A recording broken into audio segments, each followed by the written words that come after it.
the 13 in the York Rite, the 90 in the Memphis Rite, or whatever. If you perform these rituals and reach the top of the ladder by your own works, we'll give you a lambskin apron. The lambskin apron says that when you go stand before God, He says, well, you're a Mason. I see you have the lambskin apron on. You have good works. I have to let you in because you did all these things by yourself. You didn't need me. I'm letting you in. That's what they teach. They teach that the lambskin apron is their works of righteousness that allow them into heaven. That's exactly the same gospel that all these other people preach. That you perform works of righteousness and God will let you in because you did something. It's a false gospel. But that's what elemental magic is all about. It's about performance. The earth, the air, the fire, and the water. I'm going to bring these forces together, and I'm going to do this, and I'm going to do that, so that I can get a benefit out of it. We're going to talk about that. But notice the two pillars, Jachin and Boaz. Notice on the top and the bottom, they have the elemental symbols, earth, air, fire, and water. We noted that Jachin and Boaz actually represent your DNA and the strands of your DNA. Jachin and Boaz, both in the Bible, 23 cubits tall, that's 46. That's the number of chromosomes in your own flesh. And here's the thing. The false gospel always seeks to save or benefit the flesh. The real gospel denies it. Already you're thinking of verses. If any man will deny himself, take up his cross, and follow me, I'll give him eternal life. So this always seeks to save or benefit or bless the flesh. That's what witchcraft is all about. That's what Freemasonry is all about. That's the basis behind what we see in Daniel chapter 2 verse 43. And whereas thou sawest iron mixed with miry clay, they shall mingle themselves with the seed of men, but they shall not cleave one to another, even as iron is not mixed with clay. When you go back and look at the symbol of Jachin and Boaz and the elementals that you have on there, you have the sun and the moon, you have father and mother. Basically what you're looking at is a rehashing of Genesis 6, the sons of God and the daughters of men colluding together. It is the heavenly realm mingling itself with the earthly realm. And it's all about man's performance of what he's going to do. On top of the idea of the elementals, earth, air, fire, and water, there's 4. You also have the idea of north, south, east, and west. The facing, and I've had people tell me, Pastor Mike, we've had prayer things in our church where this woman, think about it, told us that we had to pray in the 4 directions in our church for God to really bring His power in. That's a lie. You know what that is? It's witchcraft. They brought witchcraft into the church, saying that if we perform in these directions, then God will do for us. Whatever happened to some person just falling down on their face before God in their closet, weeping their eyes out, saying, God, please help me. And God helped them. He didn't say, now stand up and face the 4 directions. Now speak these words. Now do this. Because if you don't, I can't help you. That's the false gospel. It's the idea that you must perform, or you must observe to do, or you must do all these things. I want you to notice that Daniel, in talking about this elemental witchcraft, said that it was the iron kingdom mingling with miry clay. Now here's what I'm getting at. All these people here who say you must do, the fact is, not even they do. You see, that's the thing you don't know behind the scenes. Is that while these people are telling you you must live perfect lives, you must live clean, these guys in the background who are telling you all this, they look at dirty stuff on the internet, and some of them, even in cases, they molest children.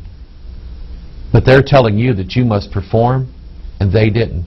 Let me tell you what the result is of a gospel that tells you you have to do in order to receive the benefits. Let me tell you what the end result is. This is where it's going. This is why Paul spoke so vehemently against a performance or works-based gospel. That's why he did. He knew where it was headed. And I would say that in the days that we're living in, this is more real. This Bible and its prophecies are more real than they've ever been in Earth's history. Deuteronomy 28. But it shall come to pass, if thou wilt not hearken unto the voice of the Lord thy God, to observe to do all, look at that word all His commandments and His statutes, which I command thee this day, that all these curses shall come upon thee and overtake thee. See the word curse? That means you're going to hell.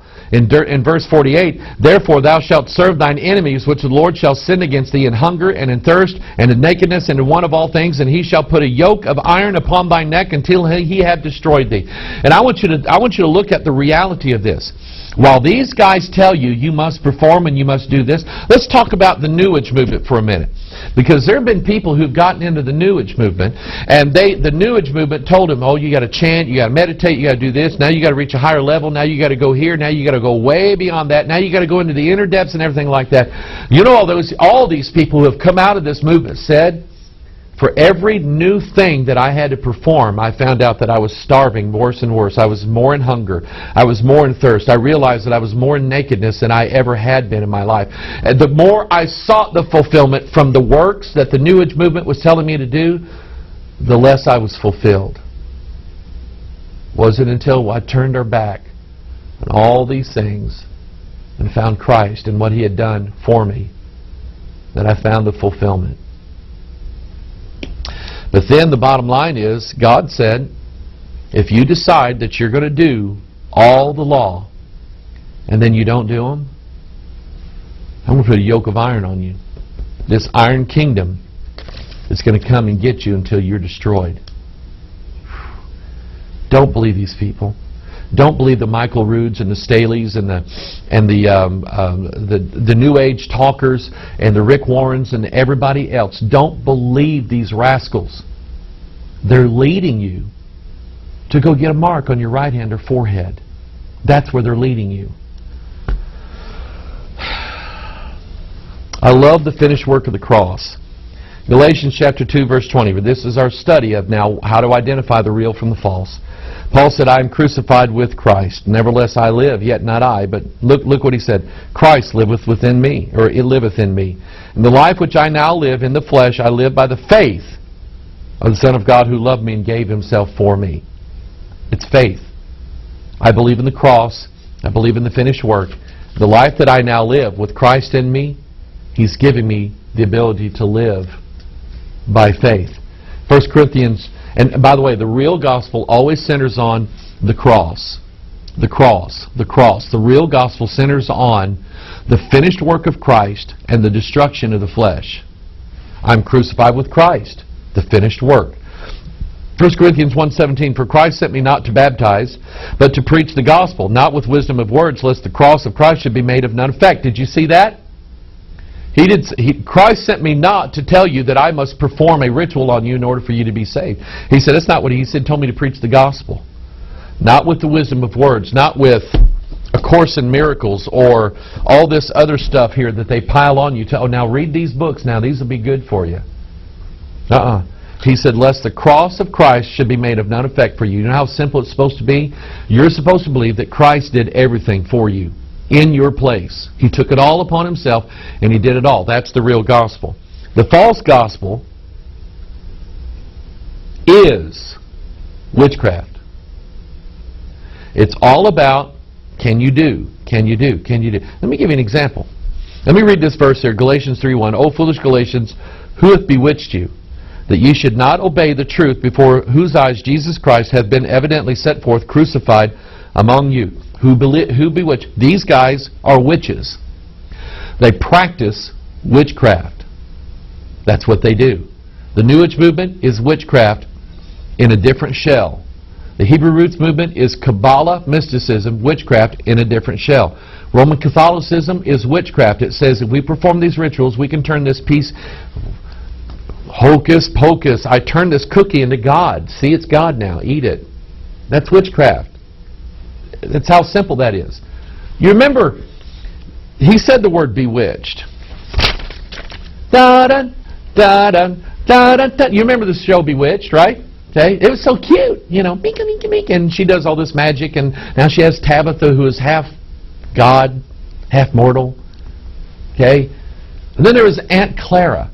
Aunt Clara always showed up, and she was this bumbling, I don't remember, hold on, let me... And she would always say this spell, and all of a sudden this horse would appear in the middle of the living room. Oh dear, oh no, I forgot. You know what her problem was? Witchcraft requires a strict performance of either works, words, rituals, or money. That's what witchcraft is. And see, Aunt Clara's problem, and it's meant to be funny, but Aunt Clara's problem was she didn't get all the words right. Therefore, the magic, the blessing, didn't turn out right. So you see how that works? That's what all this false gospel is. Witchcraft is a performance-based ritual to bring power or blessing or a benefit to the flesh of the recipient. In other words, you must do. There are no witches who say, well, I believe in witchcraft, and yet nothing ever happens, because witchcraft in itself says you can't just believe in it. You got to do it. You have to do it. There will be the forces of earth, air, fire, and water, the elementals, the magic, the force. Remember Star Wars, the force? I was thinking about that because May the 4th is called Star Wars Day. May the 4th be with you. That's a joke. Anyway, the idea that Obi-Wan Kenobi was trying to teach to Luke Skywalker was he just can't simply believe that there is a force out there. You have to put it into practice. You have to practice it. You have to perform it. You have to do it. You have to conjure it. I want you to remember that word, conjure, because there's someone that you know, you've heard of, that used it, said, we conjure God. I'm not kidding you. Notice in Galatians chapter 4, verse 3, even so we, when we were children, we were in bondage under the elements of the world. That's what this is, the elements of the world. By the way, I didn't really get on this too much, okay? The four elements, earth, air, and fire, and water, in the spiritual realm, they are principalities, powers, rulers of darkness, spiritual wickedness in high places. Let me explain this. These are the devils that are working on the devil's side. That's who they are. These devils are all beasts.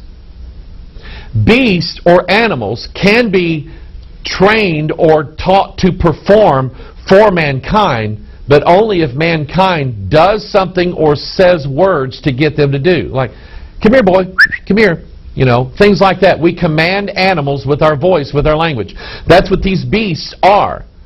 So there really is no such thing as these forces in the world that are just benign and don't do anything unless we tell them to. These are devils that perform on behalf of witches who, when they say the right rituals and say the right things and draw the circle and put this pentagram in there or whatever, when we do this, then these beasts will come and do and perform for us, or these elemental ideas. Aleister Crowley was full of this idea and this doctrine. He bought the land and built what was called the Boleskine House or something like that, and it was oriented in such a way that there was a room that when he went into this room and he faced in the right proper direction and he said all the right words and he brought in all this stuff and did all these rituals in the exact right way, that a spirit called Babylon would come, or actually it was Lamb, the gray-headed, big-headed alien-looking guy, would appear to him. But if Crowley didn't do everything quite right, Lamb would never show up. Wouldn't work. That's witchcraft.